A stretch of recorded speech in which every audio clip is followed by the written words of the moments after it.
मध्य प्रदेश के आगामी चुनावों में समाजवादी पार्टी तीसरी शक्ति के रूप में उभर कर आएगी। ये बात समाजवादी पार्टी के प्रदेश अध्यक्ष डॉक्टर मनोज यादव ने मीडिया से चर्चा करते हुए कही।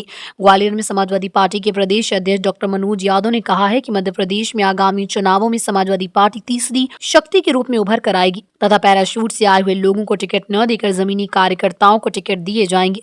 डॉक्टर यादव ने ये बात ग्वालियर संभाग के कार्यकर्ता सम्मेलन में शामिल होने के बाद मीडिया से चर्चा करते हुए कही।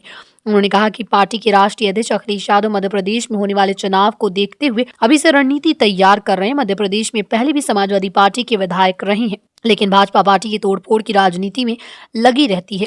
उन्होंने कहा कि समाजवादी पार्टी संगठन का विस्तार करे। पिछले 20 वर्षों में मध्य प्रदेश बीमारू राज्य बन चुका है। पार्टी के राष्ट्रीय अध्यक्ष अखिलेश यादव ने कहा है कि मध्य प्रदेश हमारी पहली प्राथमिकता है। उत्तर प्रदेश के बाद मध्य प्रदेश में पूरा समय भी दूंगा और जनता की आवाज भी उठाऊंगा। उपचुनाव के संबंध में कहा कि विजयपुर में समाजवादी पार्टी के साथ इंडिया गठबंधन के तहत कांग्रेस पार्टी जीती है, ये जनता की जीत है। समाजवादी पार्टी अपना संगठन का विस्तार कर रही है। मध्य प्रदेश 20 साल की भारतीय जनता पार्टी की सरकार में बीमारू राज्य बन चुका है। आदरणीय राष्ट्रीय अध्यक्ष अखिलेश यादव जी ने समाजवादी पार्टी को देश की सबसे बड़ी तीसरी पार्टी बनाया है। सभी की आवाज को उठा रहे हैं और उन्होंने निर्देशित किया है, हम लोगों से कहा है कि मध्य प्रदेश हमारी पहली प्राथमिकता पे है। उत्तर प्रदेश के बाद में मैं पूरा समय भी दूंगा और यहाँ की जनता की आवाज़ को उठाऊंगा। तो हमारा संगठन का विस्तार हो रहा है और आने वाले समय में आपको हर स्तर पे, आपके जिले से लेके तहसील और ब्लॉक स्तर से लेके बूथ स्तर तक हमारे कार्यकर्ता आपको दिखेंगे जो जनता की आवाज़ को उठाएंगे। अभी मध्य प्रदेश में उपचुनाव हुए थे दिमनी और विजयपुर में।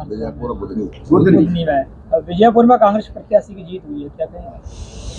विजयपुर में इंडिया गठबंधन के साथ समाजवादी पार्टी ने सहयोग किया था।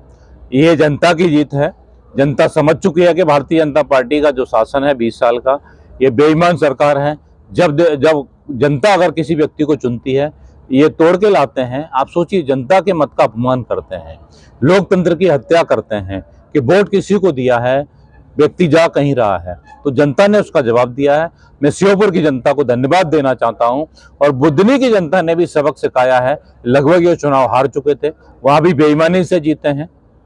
अगर कांग्रेस वहां भी सपा का साथ ले लेती तो निश्चित तौर पर बुधनी सीट भी जीतती। महाराष्ट्र में 2 सीटें हासिल हुई है सपा, क्या कहेंगे? समाजवादी पार्टी का विस्तार पूरे देश में हो रहा है। आप देखेंगे महाराष्ट्र में हमारे 2 विधायक आए हैं।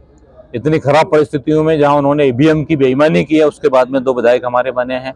हमारा गुजरात में 1 विधायक बना है, गुजरात में भी हमारा विधायक है। समाजवादी पार्टी उत्तर प्रदेश में तो नंबर 1 पार्टी है और देश की सबसे बड़ी तीसरी पार्टी है। अब हम लोग मध्य प्रदेश की जनता के लिए जो है तीसरे विकल्प की जरूरत है, तो समाजवादी पार्टी पहला विकल्प देगी। और जो उत्तर प्रदेश में विकास के कार्य हुए हैं, आदरणीय राष्ट्रीय अध्यक्ष अखिलेश यादव जी ने जो किए हैं, आप चाहे छात्रों को लैपटॉप ले लीजिए, चाहे एक्सप्रेस वे ले लीजिए, चाहे महिलाओं की जननी सुरक्षा जो वैन चलती है वो ले लीजिए, या 1090 हेल्पलाइन नंबर है, या 100 डायल की व्यवस्था जो आदरणीय अखिलेश यादव जी ने दी, वो वर्ल्ड क्लास योजनाएं हैं। उसमें अवार्ड भी मिला उत्तर प्रदेश सरकार को। तो बहुत सारी सुविधाएं, बेरोजगारी भत्ता से लेके से मध्य प्रदेश में हम लोग अगर अपनी सरकार बनाएंगे तो जनता को यहाँ देंगे। कर्ज माफी जो नेताजी ने सबसे पहले उत्तर प्रदेश में की थी, वो मध्य प्रदेश में भी सारे जनता को उसका फायदा मिलेगा। सबसे बड़ी समस्या खाद की हो रही है, समय किसानों को खाद नहीं मिल पा रही है, समय ये भारतीय जनता पार्टी की नाकामी है कि एक किसान को अगर खाद नहीं दे सकती, सब्सिडी थी पहले ही इन्होंने खत्म कर दी है। आप देखेंगे बोरी से खाद भी चोरी कर रहे हैं। 50 किलो की बोरी को पहले 45 किलो की, अब 40 किलो कर दिया है।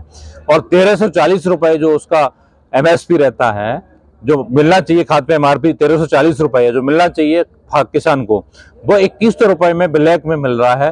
वो भी असली मिल रहा है या नकली मिल रहा है, हम लोग नहीं बता सकते उस चीज को, आप समझिए। तो भारतीय जनता पार्टी जो बात करती है कि हम इकोनॉमी को यहाँ ले जाएंगे वहां ले जाएंगे, जो किसान को नहीं खाद नहीं दे सकती तो क्या करेगी? हमारी ये प्लानिंग होती है पहले से, खाद इंपोर्ट किया जाता है।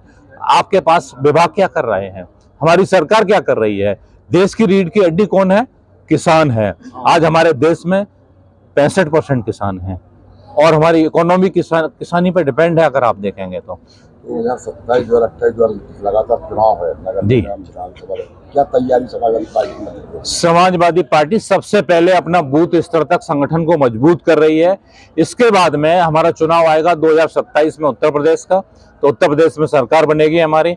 मध्य प्रदेश में उसके बाद पंचायत के चुनाव आएंगे, सबसे पहले नगर पालिका के चुनाव आएंगे। नगरीय जो चुनाव आते हैं उसमें समाजवादी पार्टी हर लेवल पर अपने प्रत्याशियों को उतारेगी और मध्य प्रदेश में एक बड़े अच्छे परिणाम के साथ आपको समाजवादी दिखाई देगी। उसके बाद जो 28 का आपने कहा कि 28 में विधानसभा चुनाव आएगा, तो विधानसभा चुनाव में समाजवादी पार्टी की सत्ता में भागीदारी 100% रहेगी। हम उस दिशा में काम कर रहे हैं और लोकसभा में इस बार जो लंगड़ी सरकार बनी है समाजवादी पार्टी है जो हटाएगी और अखिलेश यादव जी देश के प्रधानमंत्री बनेंगे। ग्वालियर में